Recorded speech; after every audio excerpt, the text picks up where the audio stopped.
前两天给大家分享的关于草莓打叶子的问题的视频，然后就有不少的同学来问我，为什么要把叶子掰掉？用剪刀把叶子剪掉不好吗？去草莓叶子的时候，它不是直接从叶子的茎基部掰掉，而是用剪刀剪的。没有什么不行，我们现在建议是把叶子从茎基部掰掉，而不是剪掉。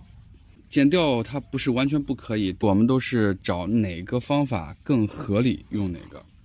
咱现在就拿一颗稍微长一点的草莓苗来跟大家再去剖析一下为什么不去剪而是掰。这颗草莓的叶子稍微长一点，更清晰的能显示出来啊。就比如说这片叶子它老了，或者是它是老叶、病叶、残叶，我们需要把它给去掉。即使是它是正常的功能叶，像那天分析的，我们是为了留三叶一心，让中间的茎基部长得更粗，然后让新的叶片长得更快，就打掉一些叶子。这个打叶子的目的，我们在上一个视频已经跟大家分享过了。现在就是这个叶片，如果我们剪，你就是剪子剪的再靠里，也就是能留1-2公分这样一个叶柄，甚至有些人留个3-4公分的这样一个叶柄。假使我现在是一个剪子，把这个叶片从这儿剪掉，剪掉了之后，这儿还留了一段，这留了一段，留它干嘛？留了一段之后，它不是说会直接你因为掐了叶片它就死亡了，这一节它还活着，这一节里面的细胞它还需要水分，它还在挣扎着生存着，但是它没有了这一节的叶片，也不会通过它来做光合作用，更不会有制造的养分从这个叶片输送回流到草莓的茎基部和根系。就是说这一节它除了消耗营养之外呢，没有任何的作用，反倒在它留存这个过程当中，它还会持续的枯萎萎缩。在枯萎的时候，是不是也会感染细菌呢？然后在它彻底枯萎成这个样子啊，刚好这个有这样一个例子在这儿，当时这个叶片也没有彻底掰掉，那这个地方我要去掉它，是不是还要再掰掉？掰掉的时候，这个地方是不是还会有伤口？就造成了我那天说的2次伤口的这样一个可能性。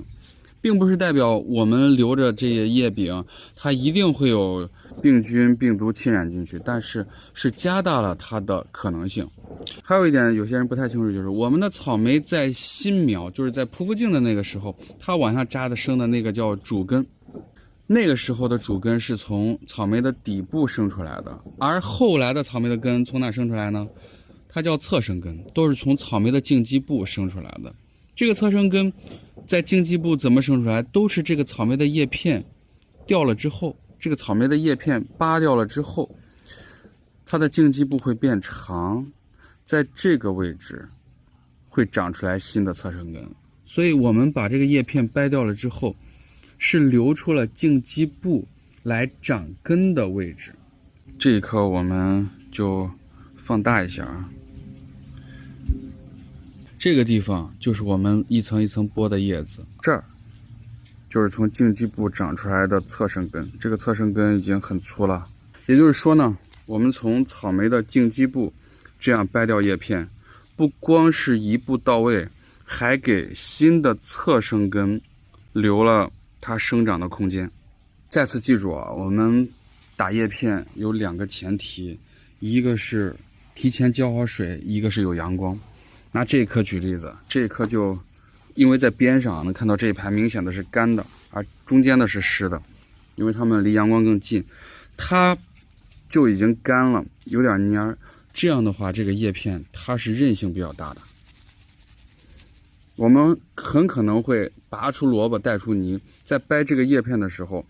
一不小心，特别像这种茎基部比较柔弱的，很可能把这个草莓直接从中心掰断。所以这样掰，看这么使劲儿，叶片都没有从茎基部掰下来，而是从中间断了。就是因为这个水分不足，导致了这样不好掰叶片。这些老叶片也一样，就韧性比较大。所以一定要提前把水浇好。另外一点就是，不管掰叶片还是去这个根已经扎得很深，就是说还有一点，我们不管是掰叶片还是去这个花枝呢，我们要向它相反的方向，而不是顺着掰，这样顺着拽不出来。相反的角度，这样它是很容易一掰就脆了，就下来了。这也是小技巧。为什么选择在晴天打叶子呢？这也就是在2分钟前，我把草莓的一个侧芽给掰掉了。这个伤口看起来还不算小，但是你看2分钟它已经开始氧化了。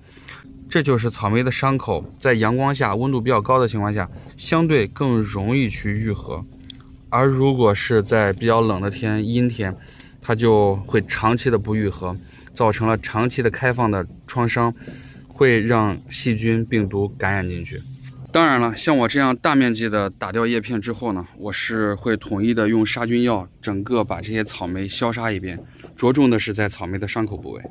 这边是前天我跟大家示范的地方，因为2天阴天没有打叶子，今天上午开始把这些叶片给修整了一下，能对比出来啊，在这个角度比较清楚。这边的叶片看起来就像理过发、剃完头一样，比较精神，比较分明。这边的叶片虽然比较多，但是它们是非常杂乱的。有些朋友种草莓就喜欢叶子多，叶子多不是坏事，但是你需要看它叶子多的原因，有些是因为侧芽的原因叶子多，有些是老病叶比较多。我们像草莓这样一个大小，还是尽量的把草莓多修整成像这样的4叶一心3叶一心，它的后续长势会随着温度上升、阳光充足越长越好。而这边的你不修它、不管它，后面会不如前面的这些修整过的草莓。如果你有更多的问题，可以在每周1、3、5的晚上7点半到9点半进入飞鱼草莓自习教室，跟大家一起来讨论更多的关于种草莓的问题。好了，今天的视频就到这里。